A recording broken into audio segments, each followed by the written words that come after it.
Olá, boa tarde, bem-vindos à Complexidade, aula 20. Hoje nós vamos começar a evolução de cultura e com o segredo do nosso sucesso. E antes nós temos uma apresentação, a Júlia vai fazer a apresentação. Deixa eu falar algumas outras coisas primeiro. Então, quinta-feira vai ser o Marcos Correia vem apresentar um trabalho que eu e ele acabamos agora, que é relacionado com a ideia de evolução de cultura, geração de novidade. Eu vou até aqui mandar agora mesmo o trabalho para vocês. Deixa eu ver, está aqui, tá tudo certo. Professor, eu gostaria de apresentar também. Espera aí. Como é que é? Eu tenho uma apresentação também. Ótimo. Então, temos duas apresentações hoje. Excelente. Então, aí eu mandei agora para vocês o trabalho, ele chama... nunca foi apresentado, vai ser um teste, né? Pattern Making and Pattern Breaking, medindo novidade entre economistas brasileiros. Então, aí eu mandei, a ideia é vocês lerem e o Marcos vai apresentar, a gente vai discutir, e é um trabalho bastante interessante e para a gente é muito útil ver o feedback que vocês podem dar para a gente já ir melhorando. Então, isso daí quinta-feira, e aí semana que vem depois a gente vai com outros trabalhos a ver com evolução de cultura. Então, vamos começar. Então, a Júlia apresenta primeiro e depois o Giovanni apresenta, tá bom? Então, deixa eu admitir aqui quem está faltando. Pode... tem que compartilhar, peraí. Compartilhar. Pronto. Boa tarde a todos. Eu sou a Júlia e eu vou apresentar hoje para vocês uma rede que eu achei no site do Complexity Explorable. Eu tentei baixar o GEF, mas fui muito mal sucedida. Acho que os meus conhecimentos não me permitiram. Por conta daquela questão do Java que o senhor mostrou, não deu muito certo. Aí eu peguei no site mesmo. Essa é uma rede sobre opinião, sobre a formação de opinião. Como que de um grupo totalmente aleatório, com diversos, você consegue ter grupos uniformes de opinião. Eu vou compartilhar aqui a tela para mostrar.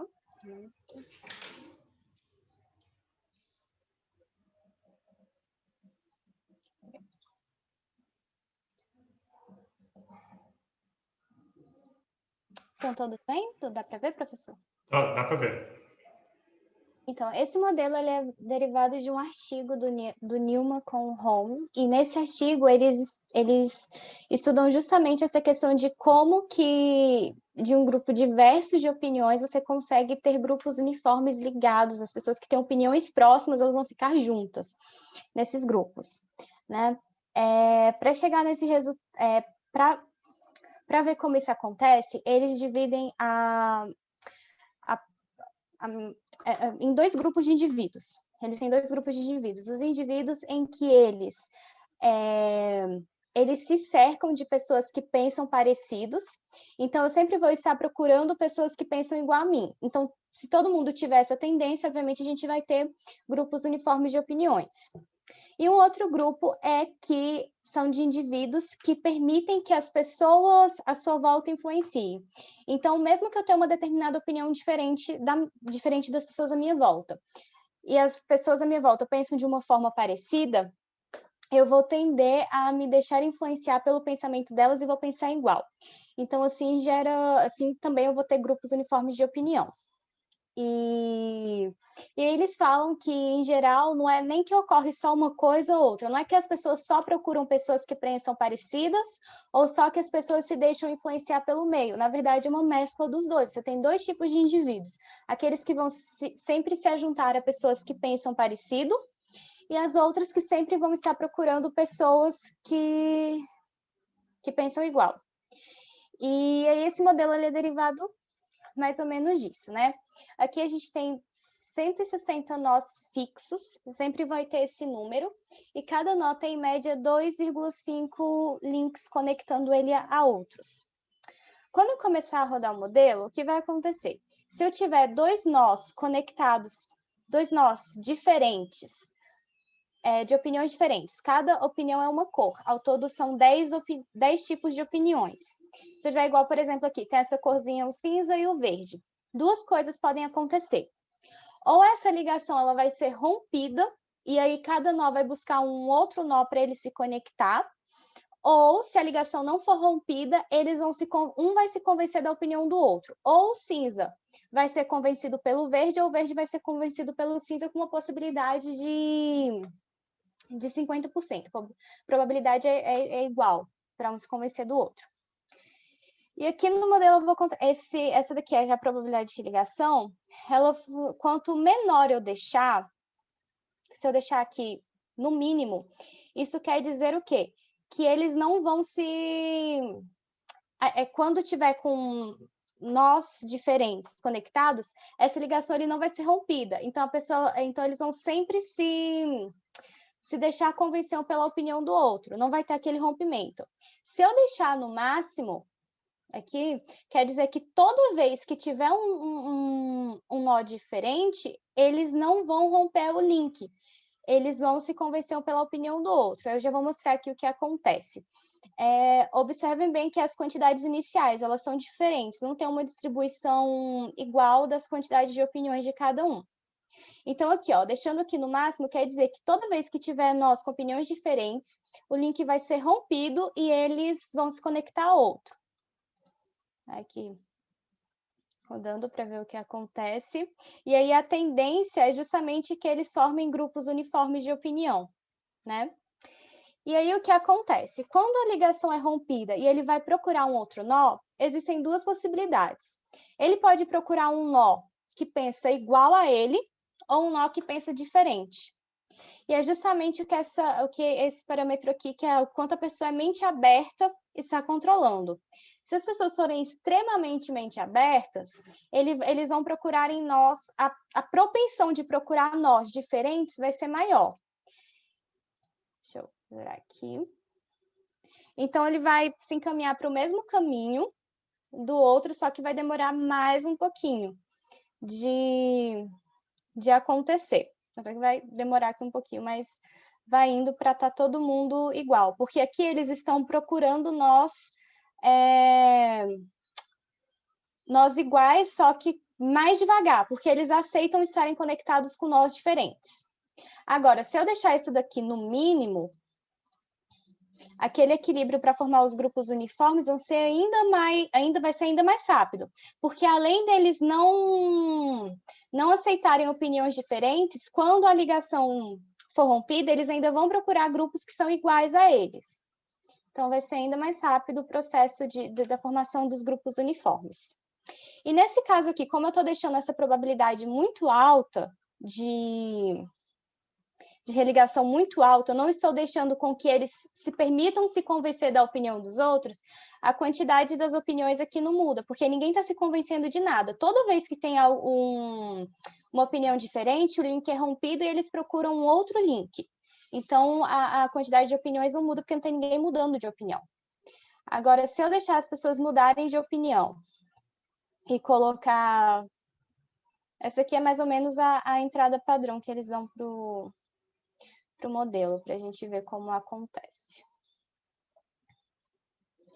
Aqui, todos esses aqui, eles se encaminham para ter opiniões uniformes. Ou as pessoas vão se agrupando em grupos, que é o que vai acontecendo, ele roda meio devagar as coisas. Ou, se eu deixar, eles até citam isso, se eu deixar a probabilidade de ligação aqui no mínimo, ou seja, as pessoas não quebram links, elas sempre vão se convencendo da opinião dos outros. Se eu deixar aqui no mínimo, eles falaram que a tendência é que a gente tenha uma opinião única. Eu deixei desde manhã rodando aqui para a gente ver se chegava, e não chegou, tá aí até agora. Eu não sei se eu deixar aí, 2 dias, o que acontece, mas tá aí até agora, aqui com a probabilidade de ligação no mínimo, tá? Quem já estava de fora da rede, permanece de fora, porque nenhum link aqui é quebrado com esse parâmetro aqui no mínimo. Então, as pessoas não entram novas pessoas aqui para esse meio, eles sempre vão ficar aqui à margem. E aqui é o tempo inteiro as pessoas discutindo. Eles falaram que a tendência vai ser que gere uma opinião uniforme, mas não cheguei nesse resultado para confirmar. Aí eu ainda testei com diferentes parâmetros para mentalidade aberta, aqui menos, também não chegou para a gente confirmar. E aqui também com mais, também não chegou. Tá, isso aqui tá desde manhã aí, e não foi. E é isso na apresentação. Obrigado. Alguém tem alguma pergunta, algum comentário sobre esse modelo aí? Não, Ju, ficou ótimo, eu gostei bastante. Parabéns. Obrigada. Eu gostei também, eu não conhecia esse e bastante. Você falou que é do Mark Newman, né? Isso. É interessante. Ele é bem atual, né? Essas coisas que estão acontecendo, eu vejo referência a esse tipo de coisa em tudo quanto é lugar. Na aula passada eu mencionei aquele Hirschleifer, ele tem um modelo de echo chambers também. A professora Giovana disse que ela vai dar um curso sobre economia da democracia, e um dos temas era justamente essa de polarização, então essa questão de polarização. Ele me lembrou bastante do modelo do Schelling, lá do começo, parecido, né? As pessoas, só que lá, em vez de opinião, é decidir morar junto. Eu estou no meu bairro, e aí se mudar gente diferente de mim, eu tenho mente aberta até certo ponto, mas a partir de determinada proporção de diferentes, eu resolvo me mudar e me ligo em outro. Então, é mais ou menos a mesma dinâmica. Aí eu fiquei pensando, quando você estava apresentando, assim, o que é, assim, o que é um resultado bom, o que é um resultado ruim? Certamente, echo chambers, cada um desses grupinhos separados, é ruim. Mas o que seria bom? Aí isso não está claro para mim. Eu fiquei pensando que seria interessante. A maioria das coisas não existe verdade, né? Não existe uma opinião que é boa, é a certa, e as outras estão erradas. Porque opinião, para algumas coisas tem, supostamente em ciência, algumas coisas haveria o certo, a verdade, mas em outras não tem. Então a gente quer alguma diversidade, mas seria interessante se vocês conseguissem dar algum fitness para os nós, né? Assim, ou pelo menos que tivesse algumas opiniões muito ruins. E aí, qual é o processo que consegue se livrar das opiniões ruins? Assim, racismo, outras opiniões ruins, e seria um processo, porque, obviamente, isso não está acontecendo, né? Se a gente vê, gostaria que algum tipo de combinação de mente aberta e o outro parâmetro levasse a isso. E também não tem uma evolução das opiniões, porque aquelas opiniões se interagem e elas não geram uma nova opinião, né? Elas são sempre a mesma coisa. E não sei, também a questão de... Boa ideia, agora que você falou, isso parece uma ideia excelente, se assim, tivesse não alguma... tem uma evolução, porque eu até estava uma pensando... recombinação das ideias... Eu fiquei curiosa para ver se chegava uma opinião uniforme. Eles falaram que chega, né? Mas não chegou aqui para mim. Que seria interessante que você está disposto a discutir, porque aquela questão da religação, de você permanecer conectado com um link que é diferente do seu, e ali você tem a possibilidade de você mudar a sua opinião, colocar esse parâmetro no mínimo, e as pessoas sempre estarem dispostas a discutir, seria uma questão de talvez expurgar as opiniões ruins, porque você está o tempo inteiro interagindo com outras pessoas e conversando e dialogando, então talvez fosse mais fácil o processo de ir expurgando as opiniões ruins e permanecer uma ou mais de uma opiniões que fossem boas, assim. Uhum. Eu imaginaria algo assim que, assim, se tivesse opiniões melhores do que outras, teria que ter algum critério para dizer o que é isso, mais verdade do que outras, e cada um tivesse diferente quantidade de evidência. E aí, assim, se eu encontro você e eu tenho evidência, e mais, eu posso investir para adquirir evidência. E a evidência seria a verdade, né? A evidência, assim, eu tenho um custo, eu adquiro evidência, e aí eu tenho uma capacidade de convencimento, mas se você for muito mente fechada, mesmo com muita evidência, você não vai aceitar aquilo ali. Aí podia dar umas dinâmicas, imagina, daria para as extensões, talvez ficasse meio complicado, mas seria legal isso. Ok, então, obrigado. Giovanni, você. Ótimo. Eu acho que eu vou apresentar também uma câmara de ecos aqui. Eu não sei se vocês conhecem o Pablo Rabeira. Quem? Eu vou compartilhar minha tela. Pablo Rabeira. Não. Não. É um cientista de dados, um cientista político aplicado para métodos quantitativos. Rapidinho. Eu estou tentando encontrar o botão para compartilhar minha tela aqui. Screen. Vocês estão vendo? Ótimo, ótimo. Sim. Então, basicamente, Pablo Barbeira, perdão, ele, como cientista político, ele decidiu partir de uma pergunta. E a pergunta é a seguinte: a discussão política no Twitter, os tweets seriam para gerar realmente um debate aberto entre pessoas na rede, ou ela somente seria um grito dentro de uma câmara fechada, ou uma bolha em que você somente estaria falando para o seu grupo seleto de seguidores? Então, ele desenvolveu um método estatístico para chegar nessa conclusão, o qual envolve a criação de uma rede complexa. Então, essa rede terá em torno de 3,8 milhões de nós e 150 milhões de conexões, o qual, infelizmente, eu não consegui baixar aqui no computador, pois é muito grande, mas eu tenho algumas imagens. Uma conclusão interessante que ele chega é que, realmente, você tem bolhas em relação à política. We observed that information was exchanged primarily among individuals with similar ideological preferences, in the case of political issues. Então, na questão política, assuntos políticos, eleições, em geral, você tem uma polarização na rede social. Então, as discussões políticas no Twitter geralmente são para o seu próprio público. Não é uma boa forma de você disseminar uma informação para um público abrangente. Porém, em relação a outros temas, por exemplo, o Oscar, o final do campeonato de futebol americano, ou atentados terroristas, você não tem tanta essa polarização política, em que a rede que emerge, nesse caso, ela é muito mais homogênea. Pois bem, ele faz toda a apresentação do método, usando matemática, métodos. Eu vou apresentar depois o código para vocês. Eu quero primeiro mostrar as imagens. Aqui. Basicamente, aqui nós temos dois casos. Vocês poderiam me dizer qual vocês acham que é relacionado à política? É o A ou o B?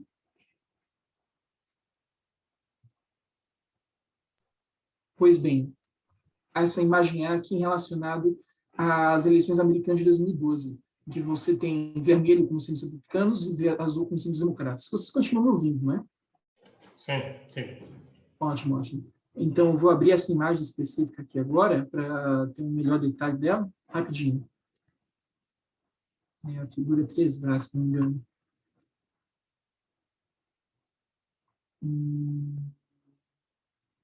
Vou tentar aproximar aqui. Então, vocês conseguem ver aqui as conexões, que são esses, temos os nossos pontos, você tem as conexões, as linhas. Basicamente, você tem a ver essa polarização entre republicanos e democratas, enquanto que, para um assunto que não é objetificamente político, nesse caso... A conexão é o quê? Os pontos são... retweets. Os pontos são os influenciadores, o indivíduo propriamente que fez escreveu um tweet, e os nós, nesse caso, as linhas são os retweets, a quantidade de retweets que foi gerada. E tem peso para fazer essas conexões. Não necessariamente é uma única conexão, mas é ponderado a quantidade de velocidade, tempo em que isso foi propagado. É bem complexo, realmente. Se vocês verem aqui, a segunda imagem do Super Bowl, 2014, em que você não tem uma clara polarização, echo chamber no cenário. Bem, aqui temos outros casos, aqui no material suplementar que ele disponibilizou. Depois, se vocês quiserem, tenho todo esse material para ser disponibilizado, no qual me interessa mostrar outros eventos políticos também. Perdão. Está aqui. Aqui, informações difundidas, quais não são tópicos políticos. Aqui tem um atentado, esse daqui é um caso particular, eu vou falar sobre ele. Nessa aqui, o Super Bowl, como já falado, a guerra na Síria, as Olimpíadas de Inverno, tudo isso daqui foi feito no período de 2010 a 2015. Oscar, 2014, atentado de Boston, da maratona. Aqui, se você pudesse colocar isso ao longo do tempo, você iria perceber que, inicialmente, não houve uma polarização política, porém, ao decorrer dos dias, você começou a emergir esses grupos políticos em relação à questão de armas nos Estados Unidos. Então, um debate inicialmente que era partidário acabou criando esses pontos, essas bolhas, por causa do porte de armas nos Estados Unidos. Uma discussão que até hoje está em voga. Pois bem, em relação à política, realmente, o único de que se diferencia realmente é a política de salário mínimo, que parece que tem um consenso nos Estados Unidos. Deixa eu perguntar uma coisa aqui. Então, esse primeiro aqui, foi aquele primeiro que você mostrou, que é o das eleições, quer dizer, ele tem uma polarização grande, porque o pessoal azul fala muito com o pessoal azul, vermelho, mas eles têm alguma entre eles, né? Isso, é um embate. Tem duas estradas lá no meio. É um embate, tá? Então, provavelmente ali eu estou retweeting para mostrar como é ruim. Não necessariamente ruim, porque você está tendo uma difusão de ideias, mas você percebe claramente que você tem uma ponte para ir, mas muitas vezes não tem essa ponte de volta no debate. A ponte de volta é representada pela cor branca, nesse caso. Tá, se você comparar esse com a maratona não, o shooting lá, porque o shooting ali é mais pesado ali, aqui, lá fica mais ideológico, começa aquele negócio de querer acabar proibir revólveres. Ali tem muito menos do que lá. O shooting é muito mais echo chamber do que a eleição, né? Sim, mas inicialmente você tinha somente essas conexões brancas, que são neutras, no sentido que você não tinha essa polarização política. Somente depois de dias passando, porque os tweets são feitos ao longo do tempo, não são de período único. Então, isso daqui é somente uma fotografia, mas se você fosse ver um filmezinho disso, você iria perceber que a formação dos polos vermelho e azul foram aparecendo ao longo do tempo. Enquanto que a das eleições americanas, essa estrutura ficou muito estável ao longo dos 2 anos que foi acompanhando, 2010 a 2012. Certo? Pois bem, eu iria querer fazer passo a passo do código, porque ele disponibiliza de forma bem fácil, aqui na linguagem de R. Você tem os scripts. O problema é que quando eu fui fazer o passo a passo, carregando aqui, espera só um pouquinho. Eu precisava me tornar um developer partner do Twitter. E parece que eles colocaram algumas barreiras para a questão de acesso a informações deles no último ano. Então, ficou um processo muito mais burocrático para você ter acesso a essa base de dados original, com proteção à informação pessoal dos participantes. Pois bem, o mais interessante que eu queria mostrar aqui é que, em relação ao passo 15, eu acho, 14, você chega a um arquivo CSV, vou encontrar o spreadsheet, filtrado, bonitinho, para colocar no GitHub. Aí você consegue fazer essa análise. Eu poderia baixar, o problema é que estava numa pasta compactada com 1.4 GB. Eu desisti de fazer isso. Mas, todas as informações estão aqui. Se você quiser fazer as regressões, eu também posso passar para vocês. E, por último, eu gostaria de mostrar que eles pegaram esse estudo do Pablo, eles implementaram aqui no Brasil. A Folha trouxe esse estudo para 2020, aqui no Brasil, e chama de GPS ideológico. É o mesmo estudo aplicado no Brasil, com algumas filtragens, uma base inicial um pouco mais seleta, e alguns influenciadores políticos, e podemos brincar aqui com esses dados, diferente dos outros que eram somente imagem, podemos ter uma interação, contar uma historinha um pouco melhor. Pois bem, Nós organizamos a mesma nuvem de dados, agora de uma forma mais apresentável, aqui numa reta ideológica, realmente, direita, esquerda, esquerda. Nós podemos filtrar em relação a algumas classes. Conseguem ver a imagem muito bem? Então, como é de se esperar, nós temos um centro, 2 polos em relação a alguns influenciadores. Aqui nós somente temos influenciadores, pontos focais. Vamos ver, por exemplo, partidos não políticos, que têm uma base maior. Você tem alguns exemplos de políticos aqui organizados. O centrão, esquerda, direita. Pois bem, nós podemos ver aqui, por exemplo, que temos aqui Carla Zambelli. Ela se encontra mais à direita do que Jair Bolsonaro. Incrivelmente, ela tem um público, vocês conseguem ver aqui na distribuição de seguidores deles, em que o público majoritário da Carla Zambelli somente retuita postagens de pessoas à direita.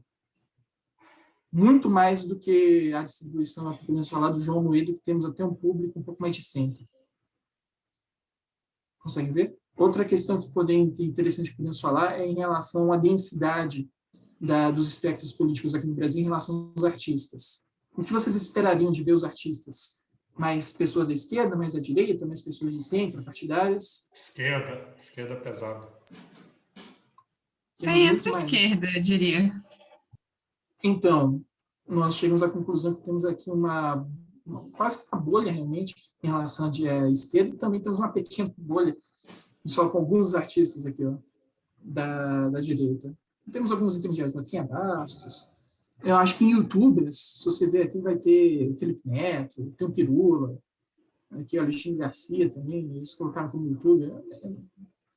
Pois bem, em relação a jornais, cadê? Temos aqui jornais, mídia. Qual é a sua opinião? Como é que ficaria essa distribuição na régua? Eu acho que equilibrada. Centro-direita, eu diria. Mais para a direita. Os principais veículos de comunicação se encontram aqui no centro. Alguns poderiam falar que é centro-esquerda, mas para mim é realmente mais para o centro. Aí temos G1, Folha. A Folha própria se caracteriza aqui como centro-esquerda, mas nós temos alguns malucos, sei lá, Terça Livre, aqui completamente à direita. Nós também temos o Diário 5 Mundo, em algum lugar aqui. Fui pesquisar, cadê o DCM? Aqui, ó. Então, nós temos uma distribuição, até que os maiores veículos de comunicação aqui no Brasil se encontram no centro. Logo, eles tomam porrada de todo mundo aqui, da esquerda e da direita. E partidos, que é de esperar, PSL aqui na direita, Novo também, e o partido aqui, o PCB aqui completamente à esquerda. Pois bem, nós temos aqui também mostrando como é que foi feito o estudo, com alguns passos, não vou entrar em detalhes, porém eles tiram os bots, isso posso deixar claro para vocês que não vamos ter nenhuma Paula Patriota 776 ou Capitão Rose José 888, alguma coisa assim, no meio dessa base de dados. E é o que eu tinha aqui para apresentar mesmo. Muito obrigado. Obrigado. Eles não têm aí professores universitários, né? Não. Porque somente influenciadores. Porque nos Estados Unidos saiu um negócio, estava uma discussão muito essa semana sobre praticamente a ausência de professores universitários de direita nos campos. Assim, é menos do que 1%. O próprio Larry Summers estava fazendo um comentário, ele foi presidente de Harvard e tudo, então, assim, isso não feito dessa maneira, feito com autodeclaração, ó, quem que se autodeclara um conservador. Harvard tem, assim, um cara que bate no peito e se diz conservador, e independente de se é melhor esquerda ou direita, mas você não gostaria de que universidades tenham uma visão só, né? Isso é muito, acho muito preocupante. E parece que realmente nos Estados Unidos o ambiente universitário é pesadíssimo, né? Por exemplo, esse negócio de se você convidar alguém para dar uma palestra, ele vai ter a vida dele revirada antes, e um monte de grupos de protesto podem aparecer se eles acharem que as ideias não combinam. Então, é um negócio realmente assustador. Temos histórias realmente de bizarras acontecendo lá. Aqui no Brasil, claro, daria muito mais de esquerda, mas não seria tanto assim, não seria tão polarizado, eu acho. Não tenho de professores universitários, mas eu tenho algumas dos Estados Unidos aqui, se você gostaria de ver, aqui em relação a algumas mídias dos Estados Vamos Unidos.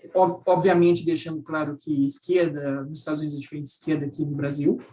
Porém, em relação a atores políticos aqui, nós temos a conta dos republicanos, o Gore. Não conheço muitas figuras. Tem a Nancy Pelosi aqui, que é presidente da Câmara, se não me engano. Mas não está aparecendo.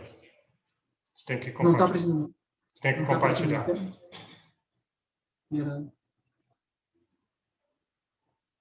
Aí. Aparecendo agora? Sim. E, diferente aqui do Brasil, nos Estados Unidos, a mídia realmente é bem polarizada. Aqui eles pegaram os maiores media outlets nos Estados Unidos, tem New York Times, MSNBC e Fox News de um lado. Eu tenho o Tucker Carlson em algum lugar aqui também que eu vi, e o mesmo estilo de apresentação numa régua política, não estou encontrando aqui agora. Aqui um mais complicado, mas a mesma ideia em relação a polos políticos de opinião. Aí você vai ter mídia, independentes, republicanos, democratas, legisladores, think tanks, é curioso, Rand Corporation, esses grupos, né? O estudo estatístico é mais complicado do que parece ser. Isso tem que deixar claro. Esse tipo de trabalho, assim, tem espaço muito grande para alguém fazer, sabe, se especializar em fazer esse tipo de coisa no Brasil. Acho que E pode ser feito também anualmente, né? Não é um trabalho de um único período. Você pode ficar replicando todo ano. Porque a base de dados, né, o data science, é essa ideia, realmente. Você vê como você dá o movimento desses grupos ao longo do tempo. Isso é recriado aqui no Brasil com uma Folha fez, né, pessoal? Tá bom. Então, obrigado pelas apresentações. Então, o que a gente vai fazer agora é começar com evolução de cultura, e esse tema, que as duas apresentações tiveram esse tema, uma coisa interessante de pensar seria, lembra na aula passada eu falei o seguinte, que nothing makes sense except in the light of evolutionary theory, né?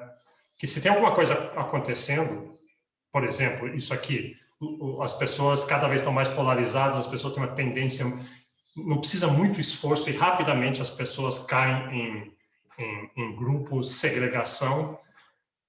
Como é que a gente entende isso?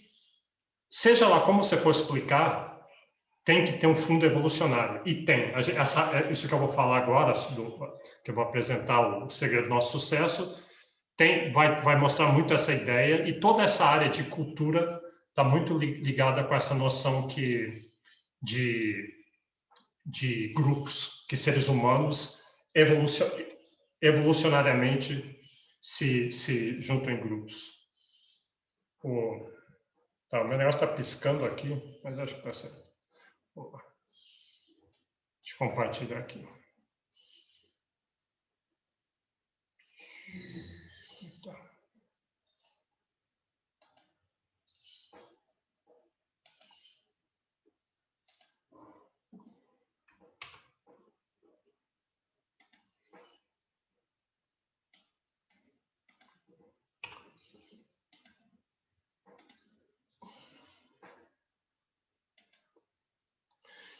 Então,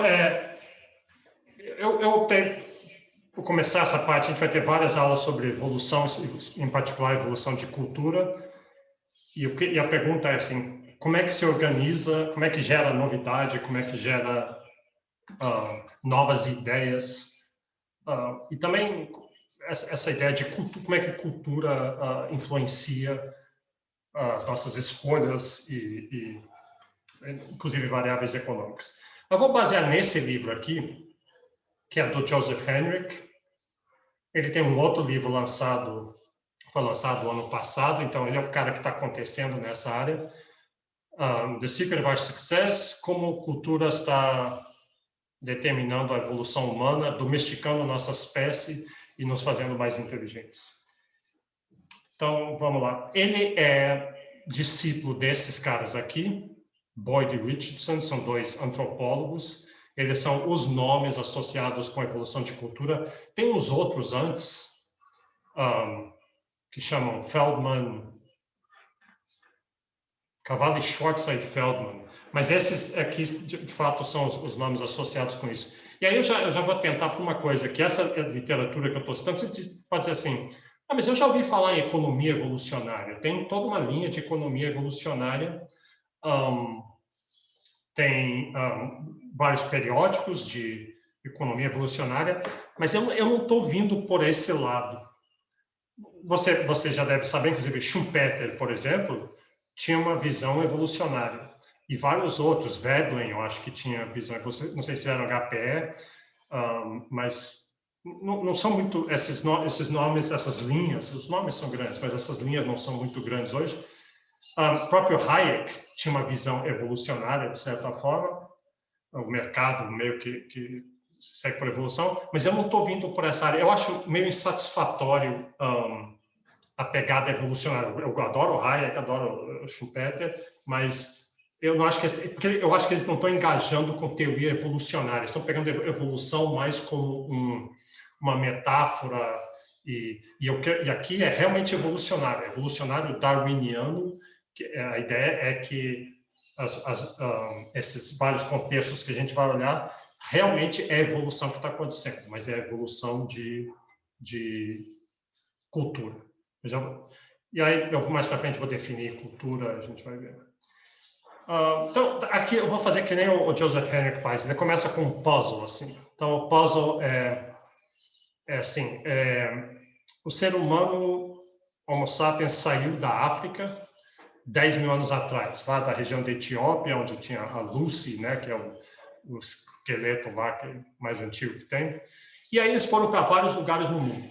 O ser humano migrou para vários lugares no mundo, atravessou a Ásia, chegou no Estreito de Bering, América do Norte, inclusive América do Sul. E em cada lugar desses, eles se adaptaram condições drasticamente diferentes, de calor, frio, montanha, ar, clima, totalmente diferente, e o ser humano se adaptou a todos esses lugares. Então, esse em parte é o sucesso. Esse é o sucesso do tipo. A gente dominou. Nós, seres humanos, ganhamos, nós dominamos. Aí você fala assim, não, mas as formigas fizeram a mesma coisa. Onde eu vou, eu fui para a Ásia, fui para a China, fui para o tem formigas. Não, mas as formigas não fizeram do mesmo jeito. As formigas viraram outra espécie. Elas especiaram, né? Você sempre pega daqueles landscapes, realmente são picos diferentes. Os seres humanos são seres humanos. Os esquimós, você, a sua avó, africanos, asiáticos, americanos, noruegueses, são diferentes, tem algumas diferenças fenotípicas e outras, mas é a mesma espécie. Então, aí a pergunta, se a gente não fez isso se adaptando, que nem as formigas fizeram, realmente evoluindo geneticamente para se adaptar para os lugares, em parte foi. A gente tem, claro, adaptações genéticas, mas a principal coisa não foi isso. Não foi esse tipo de adaptação. Então, uma resposta podia ser, como é que nós fizemos isso? Nós temos cérebros grandes. Nós temos cérebros grandes, essa é a resposta. Né? O cérebro grande tem muita informação, isso permitiu com que a gente lidasse com as diferenças locacionais, as diferenças do meio ambiente em cada lugar desses. Então, tá aí, saiu da África, Homo sapiens, o Homo neanderthalis não ficou extinto, né? A gente misturou um pouquinho com eles, mas então é Homo sapiens de fato que dominou. E a resposta que muita gente dá e diz é porque a gente tem cérebro grande, a nossa inteligência, esse é a nossa arma secreta. Aí o Henrich, ele tem um paper com o Boyd Richardson, ele vai querer provar que essa explicação está errada, que não é nosso cérebro. Tá? Então, olha como é que eles optaram por fazer isso. Eles têm o que eles chamam dos arquivos dos exploradores perdidos. Eles eles coletaram um monte de casos, acho que centenas de casos na história de vários países, de exploradores. Tinha uma época que o mundo estava sendo desbravado, então tinha exploradores europeus indo para a Austrália, exploradores britânicos indo para a Índia, para a Antártica, para o Ártico, para as montanhas. E o que acontecia com esses exploradores de cérebros grandes e poderosos quando eles chegavam? Então, eu vou contar aqui uma história. Parece que todo australiano conhece essa história. São 4 exploradores. Eles saíram, acho que saíram aqui de Melbourne, ou talvez de cima. Bom, saíram e começaram a atravessar. Rapidamente ficaram sem comida. Eles comeram seus camelos, tinham camelos, alguns cavalos, alguns dos camelos fugiram. Eles estavam quase morrendo de fome, apesar dos cérebros grandes. Os cérebros grandes não estavam ajudando eles. Eles tinham cérebros grandes, sabiam muita coisa, mas naquele ambiente eles não conheciam. Então eles não sabiam o que comer, o que fazer, onde conseguir água, que arbusto pode comer, qual não pode. E eles quase morreram de fome. Aí eles encontraram os aborígenes lá, e os aborígenes mostraram para eles Nardu. Então, está aqui alguns desenhos deles aqui, estão lá morrendo de fome, os abutres esperando eles morrerem. Eu acho que alguns talvez até morreram. E aqui está Nardu. Nardu são essas sementes. E o que você precisa fazer, aí os aborígenes mostraram, você pega essa pedra e você bate, mistura com água, faz uma farinha, e aí você faz umas panquequinhas lá, dá para deixando secar, deixando no sol, viram as panquecas, e se pode comer. E eles começaram a fazer isso, e daí se recuperaram um pouco, né? Tinha carboidratos ali, conseguiram se recuperar, mas, eventualmente, eles pegaram uma doença horrível, pegaram, não sei se é beriberi, e o que eles não sabiam é que esse nardo, se você comer muito, se fizer a base da sua alimentação, você não vai conseguir ingerir vitamina B1. E daí, com isso, você pega a beriberi. Parece que com milho tem a mesma coisa. Parece que no México tinha uma doença chamada pelega, alguma coisa assim. E se você fizer uma dieta à base de milho, como eles fazem no México, faziam no México, aí vai dar essa deficiência e você tem... Mas a história, todo ponto é esse. O que evoluiu, o que os aborígenes sabiam, é que ao fazer o nardo, você tem que jogar um pouquinho de cinzas. Se você pegar um pouquinho de cinzas do fogo, ou você pegar e misturar com conchas, a concha solta alguma coisa, as cinzas têm uma coisa que faz com que você consiga absorver o B1. E com milho é a mesma coisa. E isso os aborígenes sabiam, mas sabiam de certa forma, eles não sabiam individualmente, eles sabiam, isso fazia parte da cultura deles, que quando você faz, uma mãe ensina a filha, ensina o outro, pega um pouco, talvez tenha até um ritual, pega um pouquinho de cinza e joga para o Deus, para o santo, ou alguma coisa assim. Ou é parte da cultura que você usa uma concha para mexer. Algumas dessas coisas, as pessoas até sabem por quê, outras vezes elas nem sabem por quê. Só que aquilo evoluiu. É quase que evolução. Alguém um dia fez daquele jeito, e quem fez daquele jeito não morre ou não pega a doença, se reproduz muito mais, e aí a cultura reproduz também. O hábito de fazer aquilo ali. Então, apesar de ser cérebros grandes, o que eles não tinham era a cultura local, a cultura adaptada. E entenda a cultura aqui como informação recebida não geneticamente. Eu tenho um livro aqui, eu não vou pegar lá, mas tem 146 definições de cultura. Então, é daqueles termos mais escorregadios que tem, que nem instituições, ou então social, são essas palavras. Mas uma definição que eu gosto é essa. Cultura é qualquer informação que você recebe, e isso vai ser muito importante, da onde que vem a informação. Você recebe dos seus pares, transmissão horizontal, dos seus pais, transmissão vertical, e transmissão oblíqua que você recebe de outras pessoas, dos seus heróis, de pessoas que você conhece depois. Então você já recebe muita informação geneticamente. Então, você já nasce sabendo um monte de coisas que foram colocadas no seu DNA. Passarinhos já nascem. Acho que vai aparecer um exemplo aqui. Aqui, esse exemplo aqui. Passarinhos, esse passarinho aqui nasce sabendo fazer esse ninho. Ninho é complicadíssimo, ele tem um monte de features, ele impede que muitos predadores entrem, ele faz uma ventilação, se cair já está amortecida a queda, o ovo não quebra, e esse passarinho já nasce sabendo fazer isso. Em momento algum, uma mãe passarinha ensina para os seus filhotes como fazer isso aqui. Então, isso está no DNA. E isso é possível. Eu penso, é possível isso? Não é possível. Muitas coisas, uma zebra já nasce sabendo, nasce que tem que fugir, que tem que fazer isso, tem que fazer aquilo. Aquela informação já é recebida geneticamente. Mas o esquimó aqui, ele está fazendo algo parecido com o passarinho, que é uma habitação, e o iglu é cheio de características também. Ele tem que ser numa direção bem específica com relação ao vento e cria uma zona de baixo pressão que não impede o frio de entrar e o calor de sair, e tem um monte de e ventila a fumaça do fogo lá dentro, tem um monte de coisas assim. Isso eles não nascem no DNA, isso é recebido via cultura. O pai esquimó ensina, ou ele faz e o filho observa e aprende aquilo ali. Então, é informação, mas é informação recebida de um jeito diferente. E esse que vai ser o segredo do nosso sucesso. O segredo do nosso sucesso não é o cérebro grande, é a cultura. Então, o Burt e o Wills lá na Austrália, eles tinham cérebros grandes, mas o cérebro não continha informação necessária para aquele ambiente. Eles tinham muita informação, eles eram incrivelmente inteligentes, eram exploradores, afinal. Mas eles tinham para outros lugares.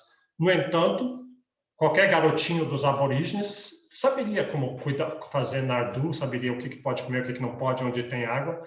Os próprios camelos parece que sabiam. Eles conseguem cheirar água à distância, alguma coisa assim. Então, eles tinham a cultura propícia àquilo ali. E os exploradores, apesar de terem até mais cultura do que eles, não tinham a cultura adaptada. Fit. Né? Fit, a palavra é fit. Então, eles fazem... Parece que o paper eles têm vários exemplos desses. Então, qual que é o segredo do nosso sucesso? Não é só o cérebro. Claro que o cérebro é impressionante, mas é a cultura. Tá? Então, veja, esse aqui é um experimentos bem famosos. Tem um cara na Alemanha que chama Tomazello, acho que está aqui, o Michael Tomazello, o cara mais famoso nessa área de cognição, e ele trabalha com crianças e macacos. E esse aqui é um experimento que eles fizeram. Eles estavam comparando os seres humanos de até 2 anos com chimpanzés e orangotangos. A ideia é comparar seres humanos com macacos, mas como nós somos muito mais vai ter vários testes, nós ganharíamos todos os testes. Então, vamos pegar o ser humano mais fraco que tem. Né? O segredo do sucesso vai ser cultura. Vamos pegar os seres humanos com menos cultura que tem. Que são crianças, não vai pegar nenenzinhos, que eles não conseguem ainda entender o teste, mas crianças mais jovens possíveis. E vamos fazer alguns testes sobre percepção de espaço, percepção de quantidades, causalidades e aprendizado social. Então, os testes, você pode ver isso no YouTube, eles mostram lá. Então, testes assim, de quantidade seriam coisas assim como, tem aqui guloseimas. Então, para os macacos seriam uvas, parece que eles adoram uvas, acho que é banana, mas eles adoram uvas. Para as crianças eram doces, eram M&M's, alguma coisa assim. E aí tem uma pilha aqui e outra pilha aqui, e você pode escolher esse ou aquele, e qual que é a capacidade de saber quantidades. Eu não sei se esse é um dos testes, mas são coisas como essas. Experimentos de laboratórios com macacos, com orangotangos e com seres humanos. E se você olhar aqui o resultado, você vê que humanos são a barra preta, chimpanzés a cinza e a branca são orangotangos. E não dá muita diferença na maioria dos testes. Chimpanzés são tão bons quanto criancinhas, ou criancinhas são tão bons quanto chimpanzés, com esses testes todos, às vezes até melhor um pouquinho, chimpanzés pelo menos são melhores, mas aprendizado social não. Aprendizado social, criancinhas são dramaticamente melhores do que seres humanos. Então, o que é aprendizado social? E aqui isso vai ser chave, eu acho que eu já mencionei isso na aula passada, é a sua capacidade de ver alguém fazendo alguma coisa e imitar eles. É a capacidade de aprender.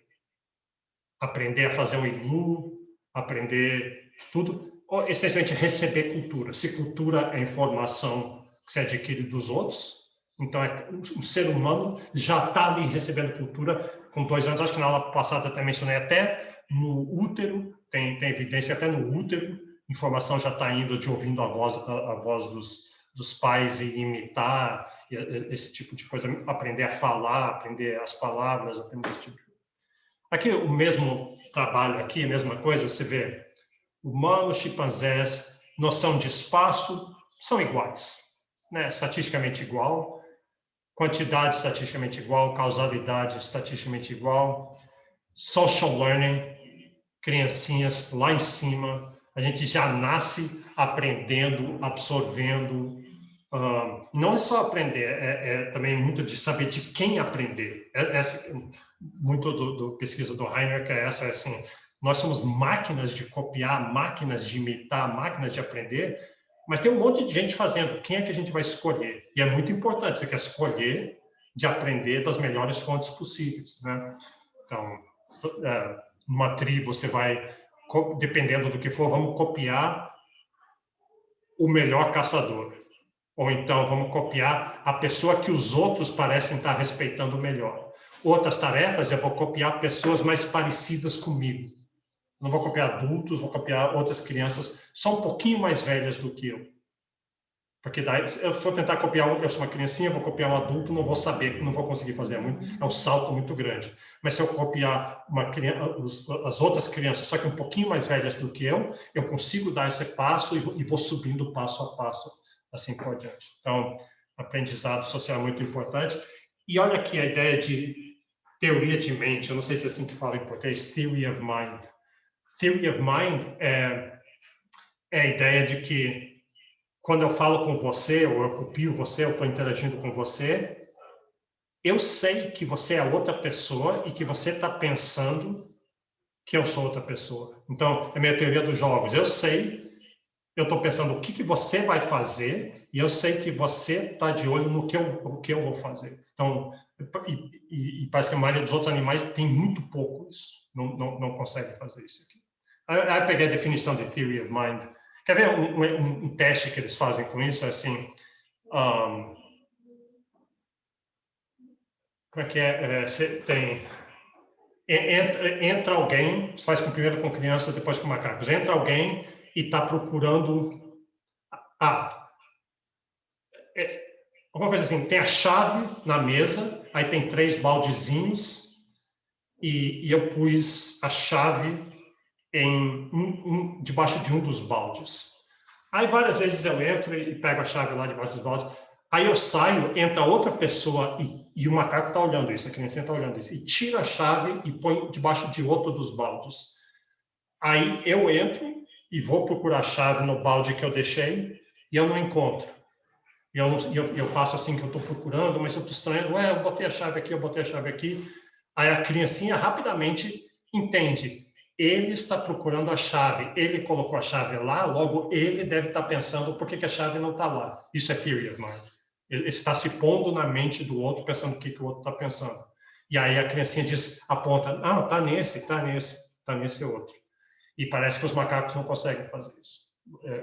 Eu tenho uma capacidade muito menor de fazer isso. Eu sei que você está vendo, você está pensando nesse momento, você está pensando aqueles vídeos no YouTube que você viu macacos fazendo coisas maravilhosas, golfinhos fazendo um chimpanzé que pinta, tem um elefante que pinta, o seu cachorro que você adora, ele parece ser tão inteligente, vários vídeos que você vê cachorros fazendo coisas maravilhosas. Até tem isso, mas não compara. Deixa eu botar o gráfico de novo. É isso aqui. É essa a diferença aqui. E aqui eu estou achando até pouca diferença aqui, né? Pode ter casos em que tem um pouco de theory of mind, mas não compara. Deixa eu só achar outra coisa aqui. Deixa eu mostrar isso aqui. Eu achei isso numa revista da FAPESP. Então, Porque muita gente pensa assim, não, isso não é verdade, os outros animais fazem isso, golfinhos fazem isso, macacos fazem isso, eles são inteligentes, são animais nobres, esse seu discurso é um ser humano cista e está achando que a gente é muito melhor do que os outros animais. Esse aqui é um artigo da FAPESP, alguns pesquisadores da USP, eu acho. Isso é um mico-leão dourado, alguma coisa assim, o que é? Macacos pregos. Macacos pregos, e aí esse macaco, olha a foto aí, o macaco descobriu que, ou aprendeu, com você com uma pedra, você quebra uma noz, então ele tem uma informação que ele não nasceu geneticamente, talvez ele adquiriu, isso a gente fala individual learning, ele pagou um custo e aprendeu aquilo ali, ou ele copiou de os outros, mas os outros estão copiando dele, né? Então, você diz, poxa, mas olha aqui, social learning está acontecendo, e aqui no artigo diz que eles fazem isso há 3.000 anos, né? Porque essas pedras já estão lá há 3.000, a 2,4 mil anos atrás. Sim, mas, e de fato, pode estar acontecendo um pouco, mas é só isso. Essa extensão.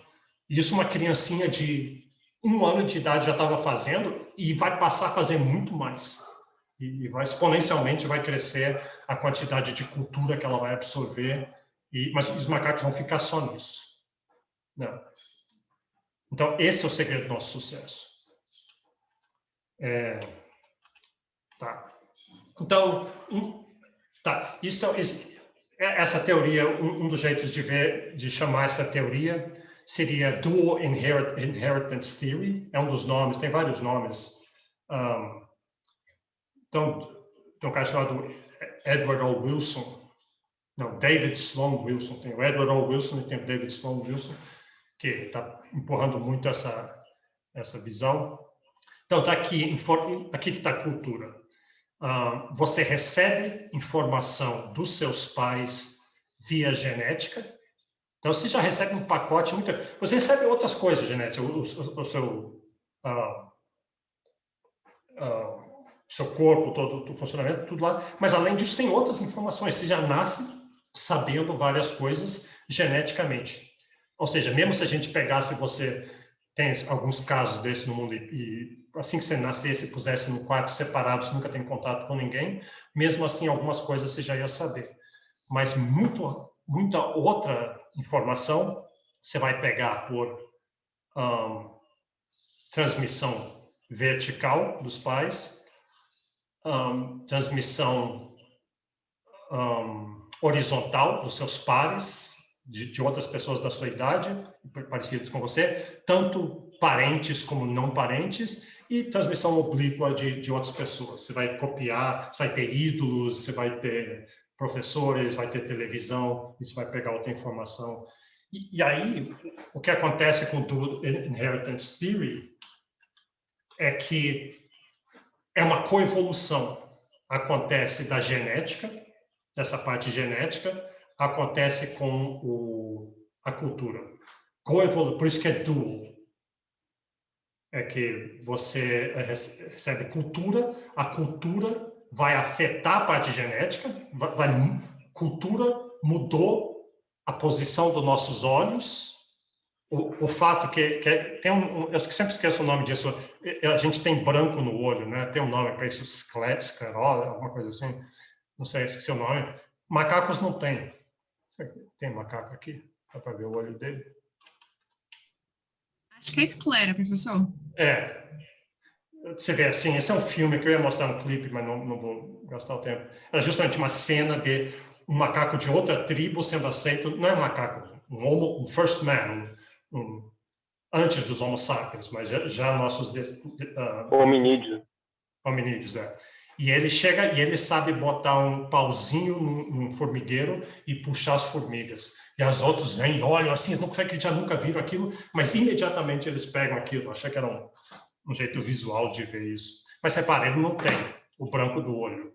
A gente tem o branco do olho e isso facilita a theory of mind incrivelmente. Você já reparou como Você olha nos olhos de alguém, essa ideia de que os olhos são a janela da alma, você já sabe muitas coisas. Por exemplo, se eu estou aqui, mesmo eu dando aula, se eu olhar para cá, se eu olhar um pouquinho para o lado, você já percebe que eu estou olhando para o lado. E você já percebe o que eu achei do que eu vi.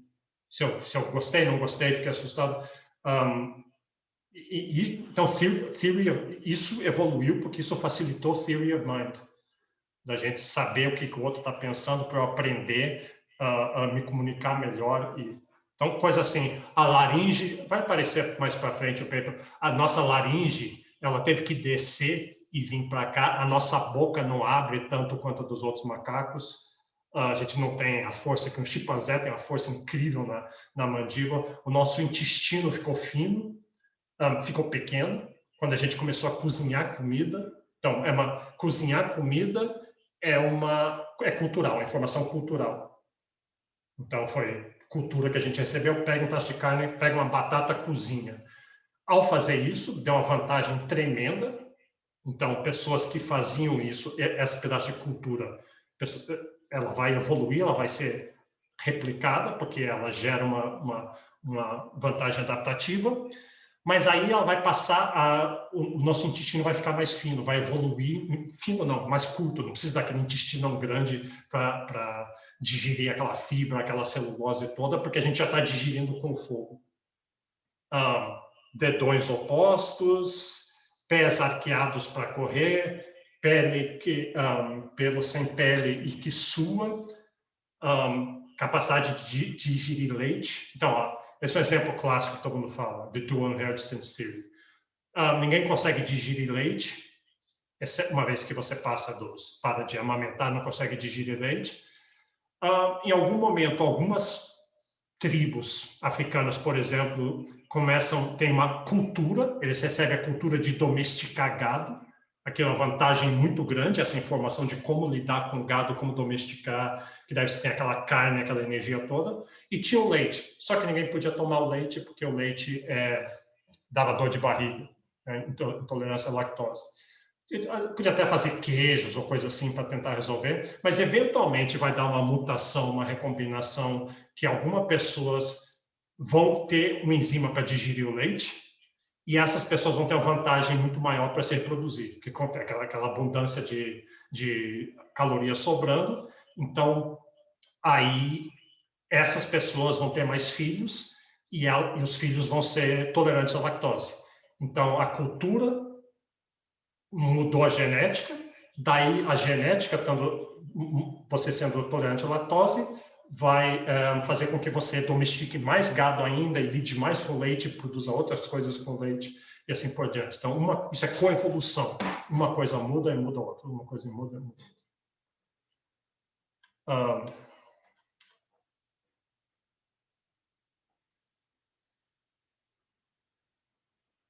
Tá, esse aqui é um paper no PNAS sobre de quem você copia, né? Então, aqui uma coisa que vem da cultura é se você vai ser conformista, você vai agir muito com os outros. Tem algumas culturas, alguns povos que são muito mais conformistas. Semana que vem eu vou apresentar um paper que eu escrevi onde eu pego dados e faço índices para diferentes países, desse tipo de coisas. E tem vantagens e desvantagens de ser conformistas, né?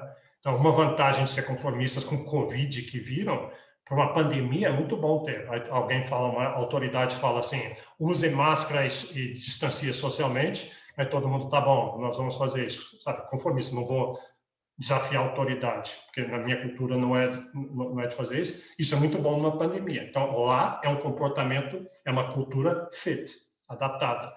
Mas não é tão boa para gerar novidades, né? Então, você tem uma cultura de individualista, de desafiar a autoridade, essas coisas. Então, isso pode ser bom para gerar novidades. Ou, outro exemplo, de quem você vai copiar? Você pode copiar pessoas que têm prestígio, então, prestígio, ou pessoas que têm sucesso. Prestígio é diferente de sucesso. Prestígio é rede, né? Todo mundo respeita fulaninho, é aquele negócio do barabato. Todo mundo respeita fulaninho, então ele tem prestígio. Eu não vejo que ele faça nada especial, mas todo mundo respeita ele, então eu vou respeitar, eu vou copiar ele. Deve ter uma razão para todo mundo respeitar ele. Ou sucesso, você espera assim, quem é que traz mais carne? Qual dos caçadores sistematicamente tem sucesso na caçada? Aí eu copio eles. Então, esse processo de transmissão e copiar é muito importante. Então, eu já falei muito dessas coisas. O importante é isso, é que você nasce e você recebe de mão beijada, que outros animais não recebem, um pacote cultural que, se você fosse inventar a roda de novo, seria muito difícil, né? Então, e cada vez mais, isso tem que ir mudando, porque os desafios, o ambiente vai mudando, os desafios vão mudando, mas cada vez mais a gente sabe mais coisas, né?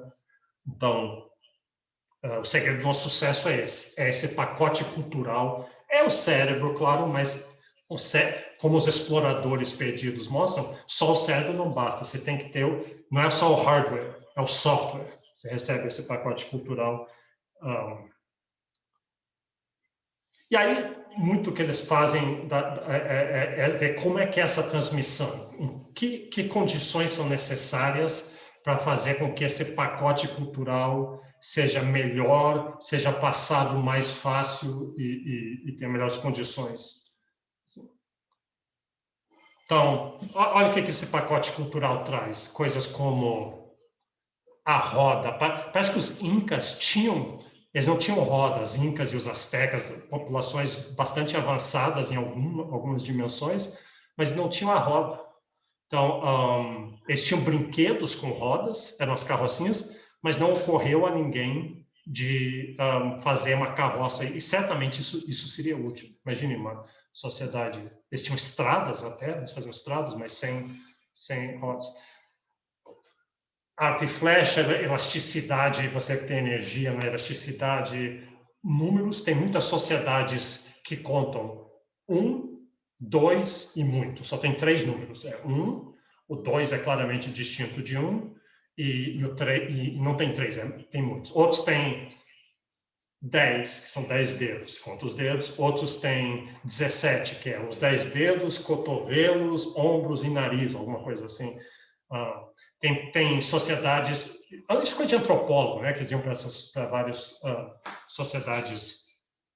estudam sociedades já extintas, mas também sociedades mais...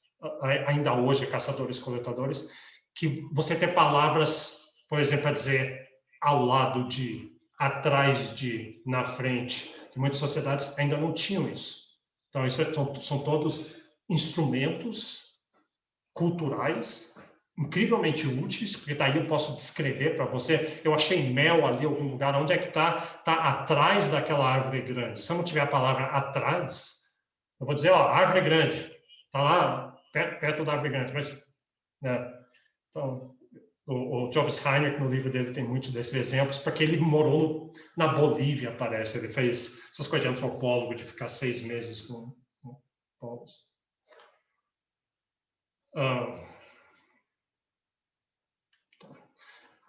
Aqui, talvez o exemplo mais importante aqui é o tamanho do nosso cérebro. Essa é a coevolução mais importante que tem o nosso cérebro. Como é que começou essa capacidade de essa coevolução de cultura genética? A gente tem o nosso cérebro e tem uma certa quantidade de informação que a gente adquire. Aí tem mutações, nasce gente com cérebro... Claro, do jeito que eu estou falando é muito simplificado. Algumas pessoas com cérebros maiores. Com cérebros maiores, aí cultura passa a valer mais a pena. Passa a ter um payoff maior. Aí você pode adquirir mais cultura. Então, daí é fit, é adaptado você receber mais cultura. E o mais cultura que você tem, por exemplo, mexer com fogo, martelo, armas, você faz... Isso, então, é mais fácil quando você tem um cérebro grande, e quando você tem essas coisas, aí você sobrevive e reproduz mais, aí se o cérebro aumentar mais ainda evolucionariamente. E lembra, ele aumenta por acaso, né? Não é teleológico, aumentou por acaso, mas aí vale a pena ter mais cultura, e aí você desenvolve mais cultura, palavras, números, roda, roupa, medicina, e aí vai assim por diante, até que o cérebro ficou tão grande que não dava você vai esbarrando em limites. Não dá para o cérebro ficar maior, então aí o cérebro começa a se dobrar entre si, por isso que a gente tem esse cérebro todo cheio de gomos. Aí aí cabe mais informação, e aí dá para adquirir mais cultura, e com mais cultura vale a pena ter um cérebro maior ainda. Aí a gente nasce com moleira, que permite a cabeça nascer flexível. Aí vem infância estendida, adolescência estendida, que permite você continuar enchendo o cérebro após. Então, nenhuma outra espécie tem uma adolescência tão grande quanto a gente. E aí, finalmente, você passa a botar informação fora dos cérebros, na rede, que é mais ou menos o que Hausmann e Hidalgo, né? Cultura coletiva. Eu vou botar parte do meu conhecimento no seu cérebro, nos outros cérebros, e eu tenho formas de acessar eles. Eu ponho em livros, é tudo extensão dos nossos cérebros. Então, procurando capacidade de armazenamento maior do que só o cérebro. Então, isso mudou a gente, o nosso corpo, mudou a nossa genética, e mudou a nossa cultura, muda a nossa genética muda a nossa cultura, do inheritance. E um outro jeito de falar isso é a hipótese do cérebro cultural. Nosso cérebro é grande porque precisa manter essa cultura toda. Há vários exemplos, eu já mencionei aqui. Branco dos olhos, dexteridade da mão, de conseguir fazer coisas com a mão. E talvez os outros todos eu já falei, mas aqui o importante é esse último, cooperação. Isso é uma coisa que a gente vai falar bastante nas próximas aulas, mas essa ideia de cooperar. Cooperar se torna possível por causa da cultura, e uma vez que você tem cooperação, isso permite atingir muito mais. O segredo do nosso sucesso parte é a cooperação, só que a cooperação só funciona quando você tem cultura por trás. Isso aqui eu achei algum trabalho, achei que dava um desenho interessante, um diagrama interessante. Você tem, no momento zero, você tem a sua genética, você tem informação genética, sua informação cultural, e tem o ambiente, que coloca os desafios, a escassez toda. E a genética muda com o tempo, e a genética muda a cultura e muda a genética, né? A cultura muda a genética, a cultura muda a cultura, e o ambiente seleciona os outros dois. O que está faltando aqui, peraí, é só que genética e cultura mudam o ambiente, né? Quando a gente começa a criar gado e fazer outras coisas, a gente está mudando o ambiente que afeta as restrições. Isso é só um diagrama que eu achei que tem. Esse é um trabalho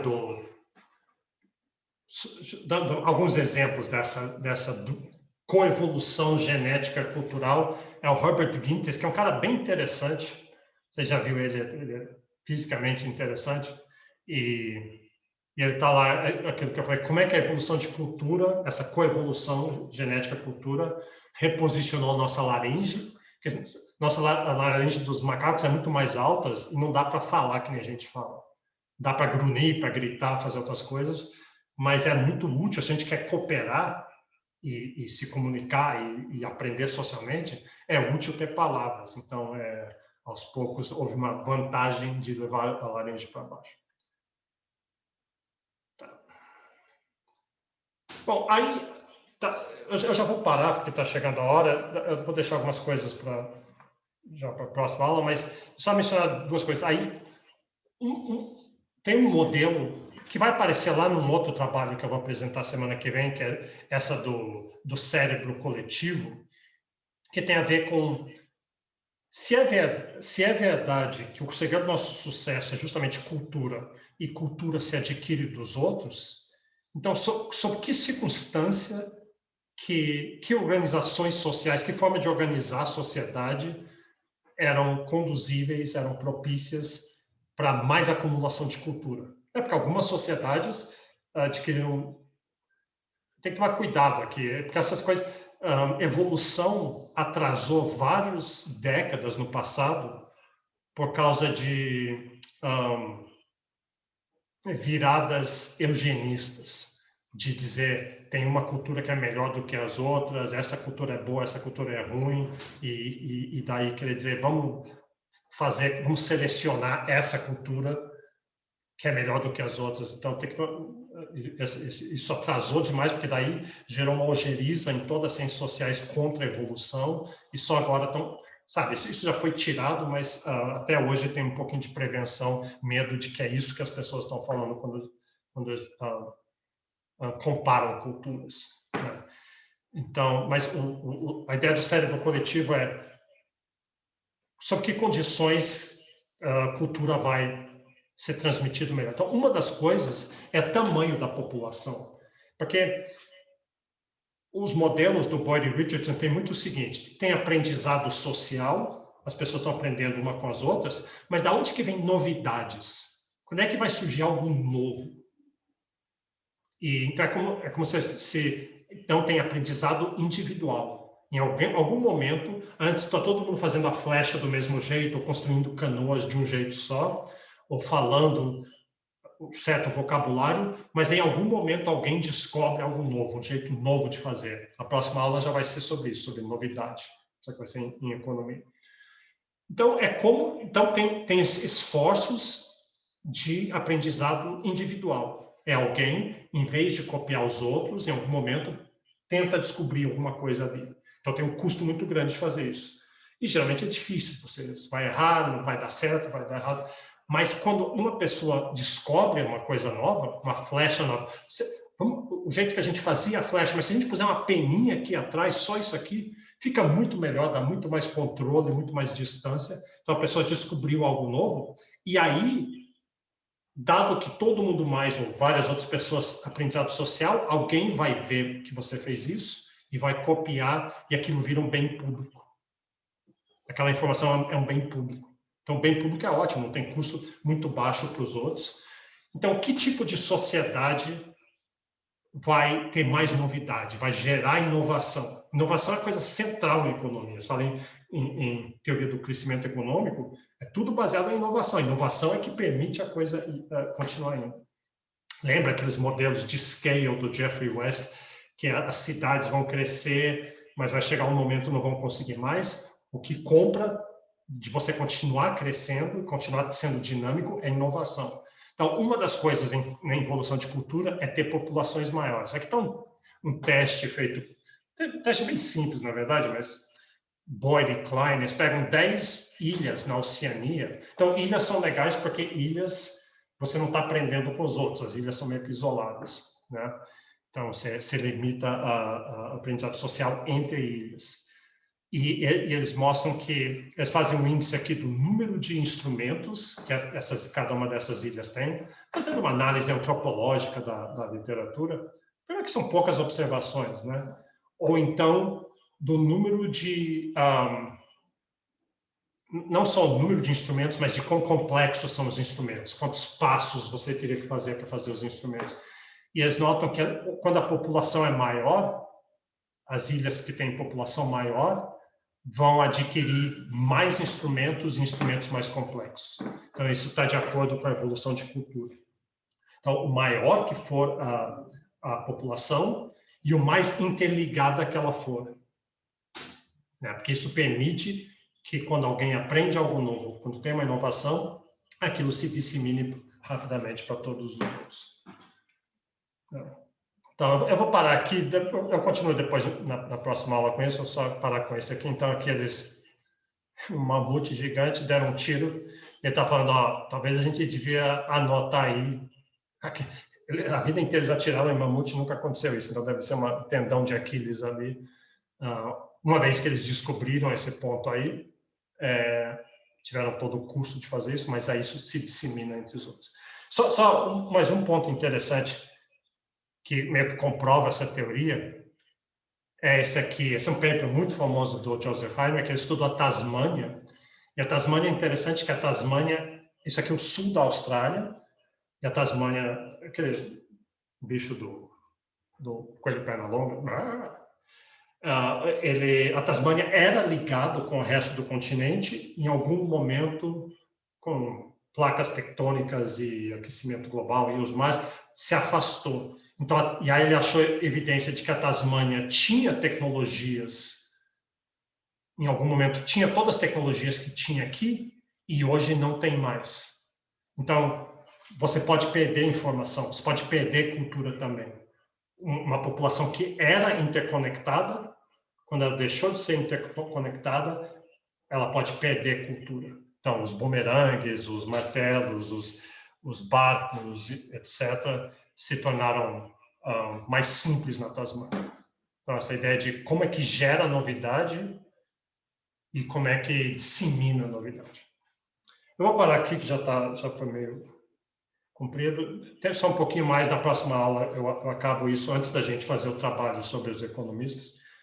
Deixa eu perguntar se alguém tem alguma pergunta sobre isso ou não. Eu recomendo que veja, vai no YouTube, veja um vídeo do Joseph Heimer, que ele vai falar sobre muito esse tipo de coisa, é bem interessante. Então, tá bom. Então, daí, quinta a gente continua. Eu já mandei o paper de quinta-feira para vocês, mandei via e-mail, tá bom? Então, até lá.